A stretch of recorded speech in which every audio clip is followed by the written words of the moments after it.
called this press conference to provide details on the string of violence that occurred in the southeast portion of our city yesterday, which ended with an officer-involved shooting. In addition, I will also touch upon the double homicide that occurred in the northeast portion of our city in the early morning hours today. The order of my press conference is as follows.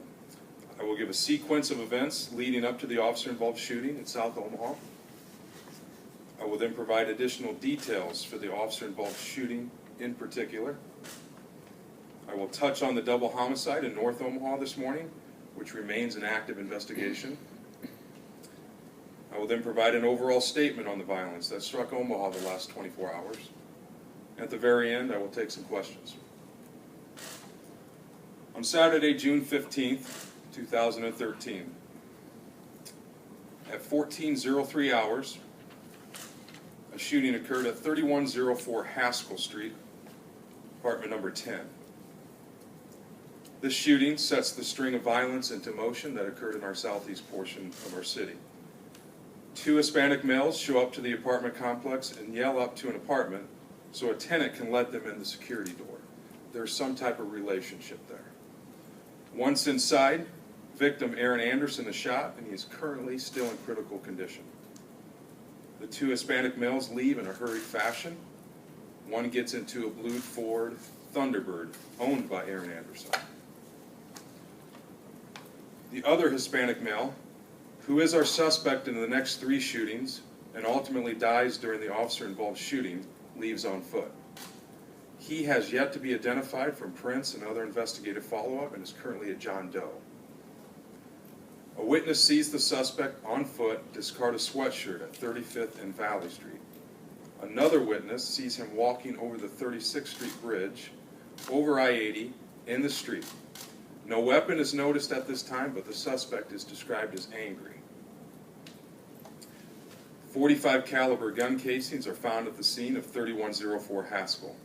The suspect and the victim are known to each other in some manner. The remainder of the shootings I will describe are random, and there is no known connection between the victims and the suspect. The second shooting, 3901 South 33rd Street, which was called in at 14:23 hours. Victim Angel Cabrera was simply out washing his truck in his driveway when he was shot. He is expected to survive. 45 caliber casings are again found at the scene.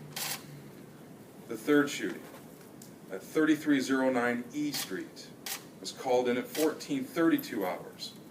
This address is next to retired officer Virgil Patlin's residence. Victim Pascual Batista Raimundo is found in the alley on the ground. Mr. Batista Raimundo lives at 3309 E Street and is deceased. 45 caliber casings are also found at that scene. Retired officer Patlin begins to try and follow the suspect in his vehicle. The suspect is still on foot. Patlin hears gunshots and rounds the corner and sees Anthony Fasano lying face down on the ground near 34th and F Street. Mr. Fasano was simply trimming a lawn when he was shot and he has died from his injuries. 45 caliber casings were also found at that scene. The suspect continues on foot, and other witnesses also follow the John Doe suspect, who is Hispanic male, 5'4", 120 pounds.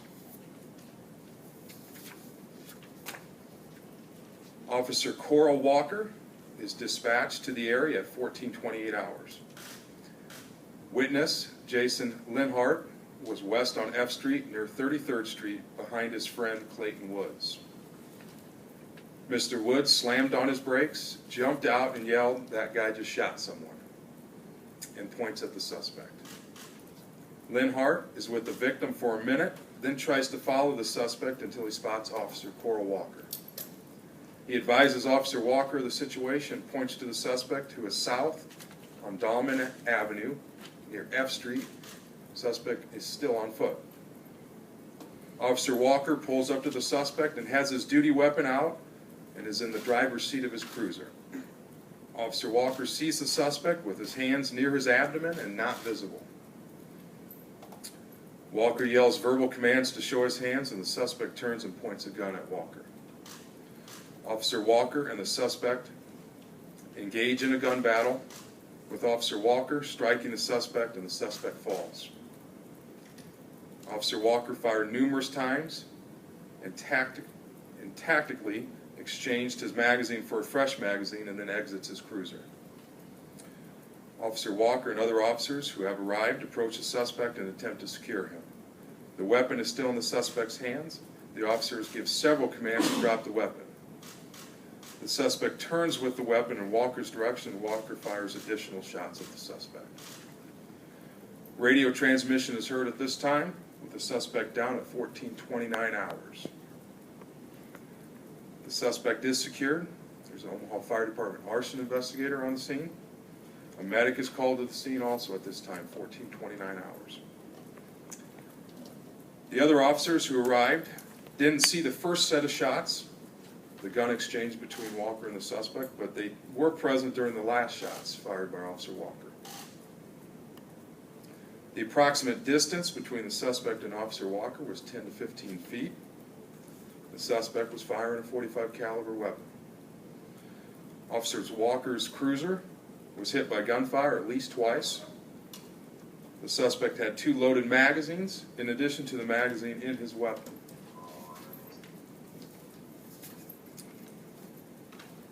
The deceased John Doe suspect sustained multiple gunshot wounds and has died from his injuries. Cruiser cameras in some of the vehicles were activated, but those cruisers arrived after the shooting, and any video footage is still being evaluated for evidentiary value. We're still looking for the blue Ford Thunderbird, and I believe the description of that has been handed out to all the media.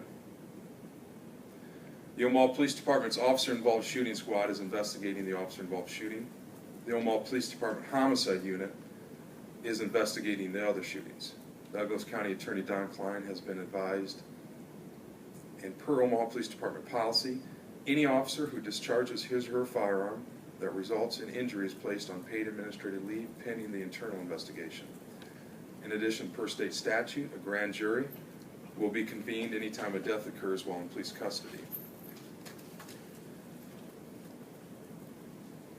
Some negative publicity has come the Omaha Police Department's way in recent months, so it is easy to lose sight of the fact that my officers put their lives on the line literally every day. Had it not been for the heroic actions of Officer Walker, I believe this suspect would have continued his indiscriminate shooting spree, and other innocent lives would have been lost as he was heading towards a populated business area. Had it not been for Officer Walker, he would have continued. I also want to acknowledge the witnesses who followed the suspect. These witnesses put themselves in harm's way to help save lives, and they represent everything good about our city. I'm going to turn my attention to the double homicide in North Omaha, which occurred in the early morning hours today. The 2 victims in that shooting have since died. It occurred at 01:23 hours, June 16th. Officers responded to 2254 Saratoga Street regarding a shot spotter activation with multiple shots fired. The call was quickly updated to a shooting. The shooting occurred at 2220 Saratoga Street. Officers located 2 victims suffering from gunshot wounds. Omaha Fire Department pronounced 1 victim dead at the scene. The other victim was transported to Creighton University Medical Center and was pronounced dead shortly after arrival.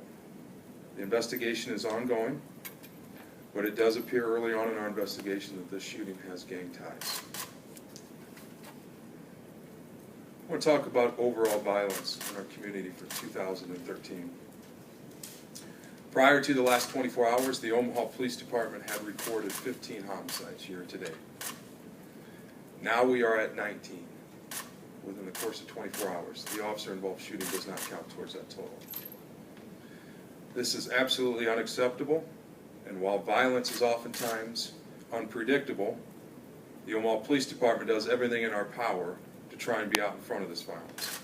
We have had success this year in clearing homicides, and for the very small percentage of our population that wants to shoot at others and resort to violence, remember that the Omaha Police Department does not stop its investigation the night of the incident, and if you happen to escape apprehension, we will continue to look for you. Many of the homicides that we have cleared this year occurred many, many months ago and even in previous years.